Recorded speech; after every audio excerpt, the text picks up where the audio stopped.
Hello दोस्तों, कैसे हैं आप सब। स्वागत है आप सभी का कॉमिक वर्ल्ड चैनल पर। तो चलिए दोस्तों, शुरू करते हैं महाबली, शाका और तोप का कमाल का दूसरा और अंतिम भाग। कैदी को पहचानते ही सारे लोग बाहर निकल आए और उन्होंने उसे घेर लिया। एक और को चलते हुए उनमें से एक ने कहा, जल्दी चलो, बॉस ने फौरन बुलाया है। प्रतीत होता है बॉस ने शाका पर काबू पा लिया है। तेजी से चलते हुए वह मोटे तने के पेड़ के पास पहुंच गए। यहाँ ज़रूर किसी तरह की घटना घटी है, ऐसा ही लगता है। बॉस तेजी से सुरंग के दरवाजे की तरफ बढ़ते हुए बुदबुदाया, मेरे आदमी अब तक आए क्यों नहीं। अपने आदमियों को देखते ही बॉस रुक गया। उसने ऑर्डर दिया, हमें यह जगह फ़ौरन छोड़ देनी है। सामान उठाओ और भाग लो। कुछ ही क्षणों में गिरोह के लोग बड़े बड़े बक्से उठाए गुप्त द्वार से बाहर निकल पड़े। चलो जल्दी करो, समय समय कम है, काम ज़्यादा। सामान लेकर जब सभी लोग जा रहे थे, बॉस की नज़र बिना मुखौटे वाले आदमी के पीछे पीठ पर चमकते हुए एक त्रिशूल पर पड़ गई। ए ठहरो। जी बॉस। बॉस ने झटके के साथ उसकी पीठ पर से त्रिशूल खींच लिया। देखते ही उसकी आंखों में क्रोध भर उठा। यह तो सूक्ष्म टीवी कैमरा और ट्रांसमीटर है। बॉस ने त्रिशूल पर तभी चिंगारियां जलती हुई देखी। ओह। बॉस ने गुस्से में वह त्रिशूल उसी आदमी पर खींच मारा। थाप आ! टीवी स्क्रीन पर दृश्य गायब होते ही काला नाग फुफकार उठा। काला नाग गुफा के बाहर की ओर भागा, लेकिन कुछ ही आगे सामने से आते दूसरे काले नाग को देखते ही फुफकारने लगा। गुफा का एक रक्षक काला नाग गुफा के बाहर ही रुक गया और दूसरा नाग जो आया था वह तेजी से भाग खड़ा हुआ। बॉस अपने गिरोह के आदमियों के साथ तेजी से भागा जा रहा था। बस आ ही गए हैं, उन झाड़ियों के पार हमारा दूसरा गुप्त ठिकाना है।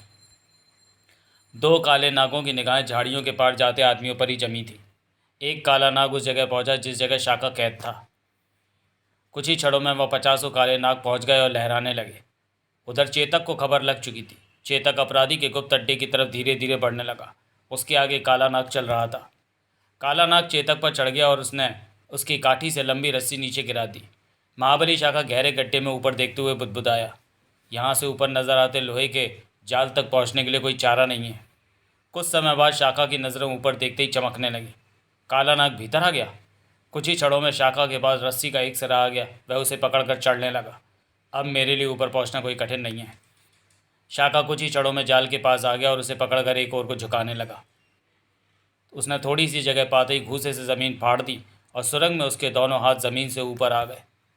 शाखा जैसे ही कैद खाने से बाहर निकला, उसके चहेते सांप उससे लिपट गए।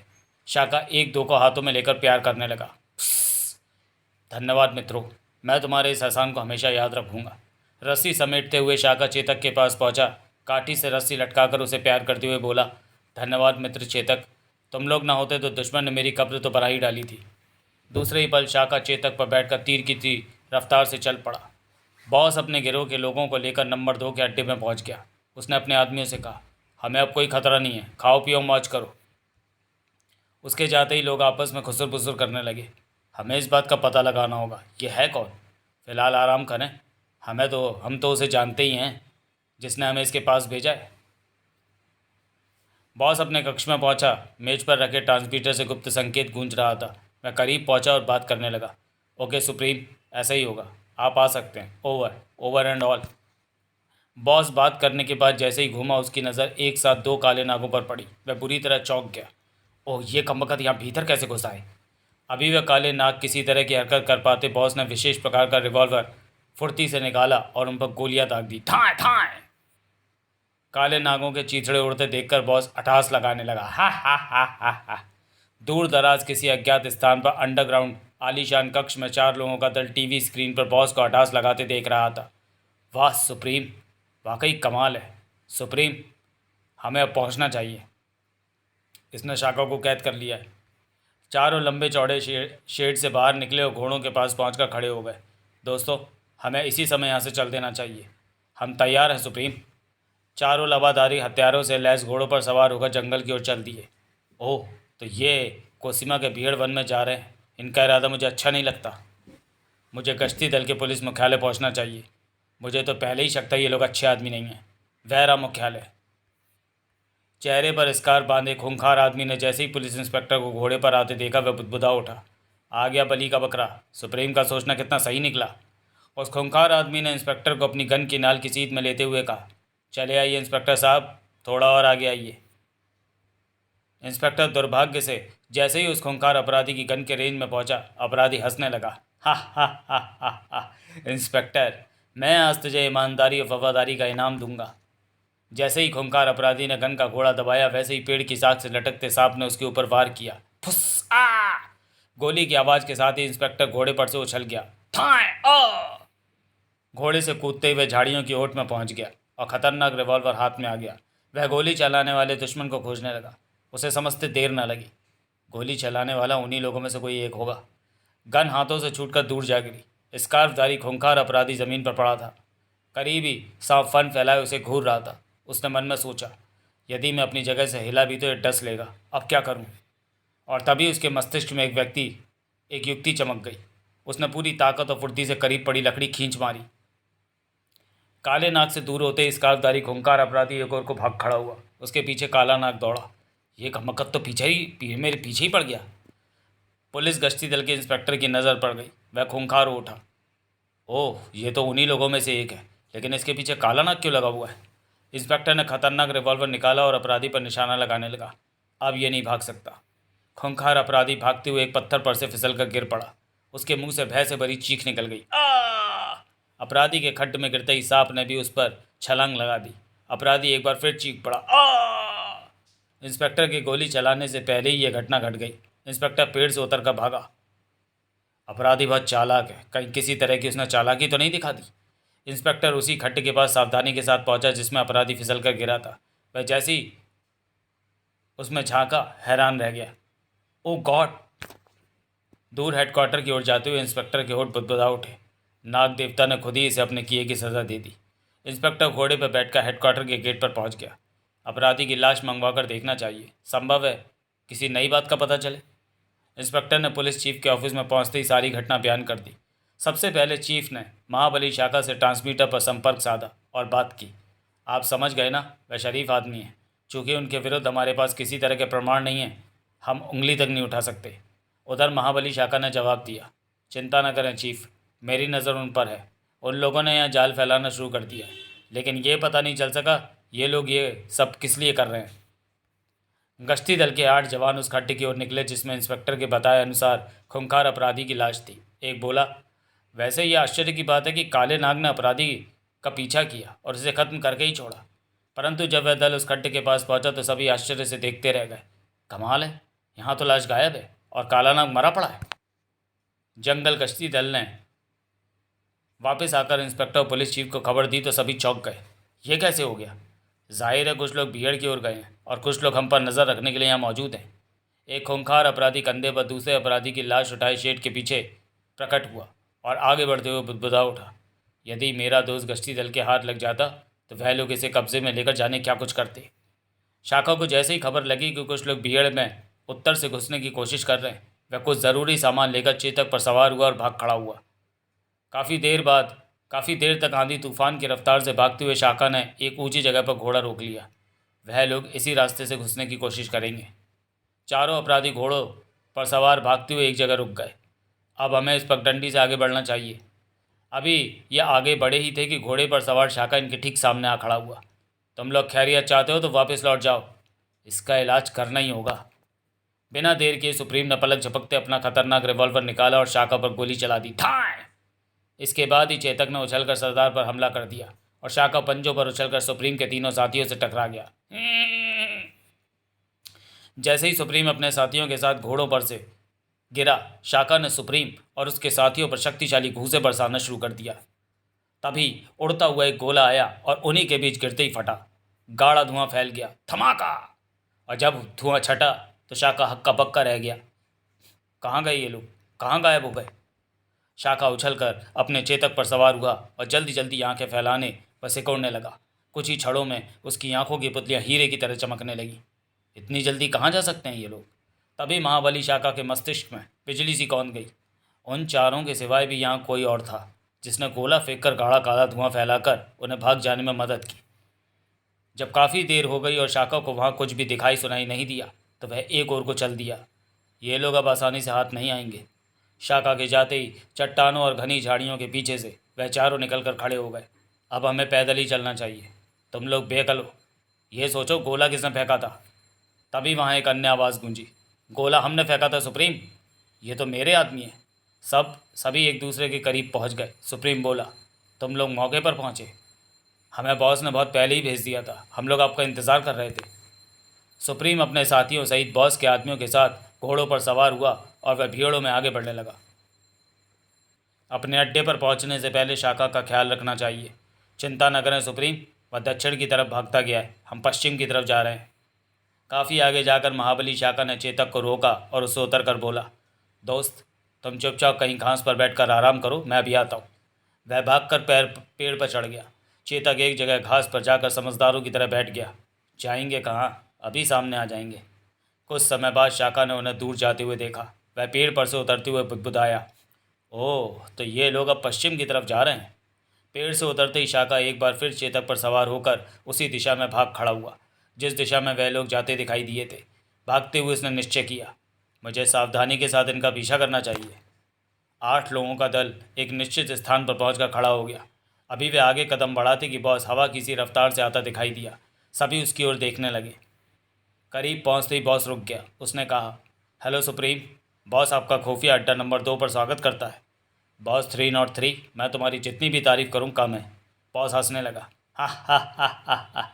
सुप्रीम आप तो मेरे फादर हैं, जैसा ऑर्डर देते हैं मैं करता हूं। और फिर बॉस सभी को साथ लेकर पत्थरों के पीछे की ओर जाने लगा। पर क्या पता था इन्हें कि महाबली शाखा पहुंच गया है और जलती नज़रों से देख रहा है। इस पूरे गिरोह को यहीं दफना देना चाहिए। विशेष कक्ष में पहुंचते ही सुप्रीम ने कहा, 303, तुमने कहा था शाखा को तुमने मौत के कुएं में कैद कर लिया, फिर वह वहाँ कैसे पहुँच गया? आश्चर्य है सुप्रीम। सुप्रीम एकदम चीख पड़ा, शाप, तुमसे बड़ा भी कोई बेवकूफ़ हो सकता है इस दुनिया में। याद रहे भविष्य में कभी ऐसी भूल ना हो, वरना। सुप्रीम क्रोध से भरा आगे बोला, हम भाग्य के धनी थे, बच गए, वरना तुम्हारी अक्लमंदी ने हमारा इंतज़ाम कर ही दिया था। सुप्रीम का खुफिया अड्डा नंबर 2 देखने के बाद महाबली शाखा सीधे अपनी नाग गुफा पर पहुंचा और वहां मूल निवासियों की भीड़ देखकर चौंक गया। देवता पुत्र, आकाश में एक धमाके के साथ अदृश्य शक्ति प्रकट होती है, कहती है आपके पापों का घड़ा भर गया है। शाखा ने हंसते हुए आगे पूछा, और क्या कहती है वह अदृश्य शक्ति? कहती है देवता पुत्र, आपका अंतिम समय आ गया है। जो निवासी आपको मार डालेगा वही इस बिहार का राजा बनेगा। महाबली शाखा ने भेद भरी नज़रों से घूरते सवाल किया, तुम लोगों ने क्या निश्चय किया? हम सब आपके वफादार हैं, लेकिन हज़ारों ऐसे भी हैं जो आपके खून के प्यासे हैं। महाबली शाखा शून्य को घूरने लगा।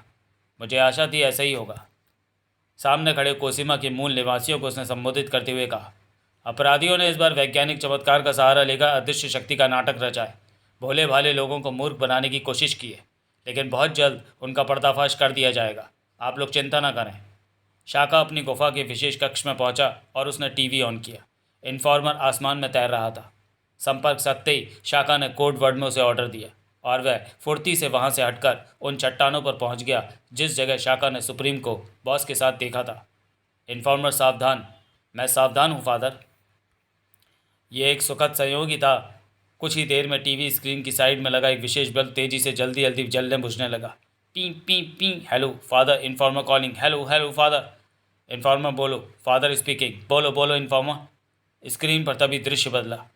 ओह तो ये बात है। इन्फॉर्मर, इन पर पूरी नज़र रखो। कुछ ही क्षणों में आधे दर्जन भयानक क्रूर नज़र आते लोग खतरनाक गनों से लैस होकर निकले। यह शायद रक्षक दल है जो इनकी सुरक्षा के लिए पीछे पीछे चलेगा। सुरक्षा दल फैल गया और बॉस तथा विशेष प्रकार की लंबी चीज़ उठाते जाते लोगों के पीछे पीछे तेजी से चलने लगा। बॉस 303 जल्दी अपने साथियों सहित एक ऊंची चट्टान पर पहुंच गया। 2 लोगों ने उस लंबी चीज़ को छोटी तोप की तरह चट्टान पर रख दिया। अब तुम लोग जाओ, आराम करो। As your order boss. Okay boss. Boss ने अपने साथियों के जाते ही उस छोटी तोप के एक चाक पर उंगलियां चलाईं और तोप का मुंह एक निश्चित दिशा में घूम गया। वह बुदबुदाया, शाखा आज नहीं बच सकता। बॉस ने छोटी तोप का विशेष स्विच दबा दिया। इधर स्विच दबा, उधर गोला छूटा। फक! छोटी तोप से निकला गोला तीर की सी रफ्तार से चलती हुई गेंद की तरह उड़ता हुआ चल पड़ा। नाग देवता की पवित्र गुफा के सामने गोला जाकर गिरा। कुछ ही क्षणों में धुएं की एक चादर जमीन पर बादलों की तरह उमड़ने घुमड़ने लगी। महाबली शाखा कुर्सी पर बैठा था। टीवी ऑन था, लेकिन उसकी चेतना शक्ति लुप्त होने लगी। वह शिथिल होने लगा और देखते देखते वह कुर्सी पर निर्जीव पड़ा रह गया। काला नाग गुफा के दरवाजे पर तैनात था। वह धुएं की चादर को बादलों की तरह उमड़ते घुमड़ते देख रहा था। वह सोचने लगा, ये नई मुसीबत क्या है? मुझे ऐसा क्यों लग रहा है जैसे मेरे प्राण निकलने वाले हैं? वह चादर ज़मीन से सटी सटी नाग गुफा के दरवाजे की तरफ बढ़ने लगी। काला नाग भीतर की तरफ भागा। मुझे महाबली को खबर देनी चाहिए। काला नाग शाका के पास पहुंचा और उससे लिपट कर उसके कान के पास फुफकारने लगा। धुएं की चादर नाग गुफा पर पहुंच गई और एक छोटी सी जगह से गुफा के भीतर घुसने लगी। काला नाग शाका से लिपटा हुआ था और उसके कान के पास फुफकार रहा था। धुएं की चादर को एक छोटे छेद से भीतर घुसता देखकर परेशान हो उठा। वह उससे छूटकर भीतर की ओर भागा। धुएं की चादर गुफा के भीतर आ गई और वह शाका को चारों तरफ से घेरने लगी। फिर वह शाका पर धीरे धीरे चढ़ने लगी। काला नाग उस कक्ष में लड़खड़ाता हुआ पहुंचा जिसमें सैकड़ों तरह के वैज्ञानिक उपकरण तथा यंत्र रखे हुए थे, लेकिन वहां तक पहुंचते पहुंचते वह ज़मीन पर लंबा हो गया। प्रतीत होता है मेरी शारीरिक और मानसिक शक्ति पूरी तरह क्षीण हो गई है। कुछ ही पलों में महाबली शाका उस धुएं की चादर से पूरी तरह ढक गया। उमड़ते घुमड़ते बादलों की तरह धुएं की चादर से वह कांपने लगा। हाथ में पॉकेट ट्रांजिस्टर टाइप के सूक्ष्म टीवी में देखते हुए बॉस बोला, आहा, महाबली, अब तो मैं दुनिया की कोई भी ताकत नहीं बचा सकती। बॉस ने बिना देर किए एक दूसरा स्विच ऑन किया। यह शाका को किसी काबिल नहीं छोड़ेगा। बॉस की तोप से निकला दूसरा गोला भी पवित्र गुफा के दरवाजे से जा टकराया और तरल काला पदार्थ चट्टान पर बहने लगा।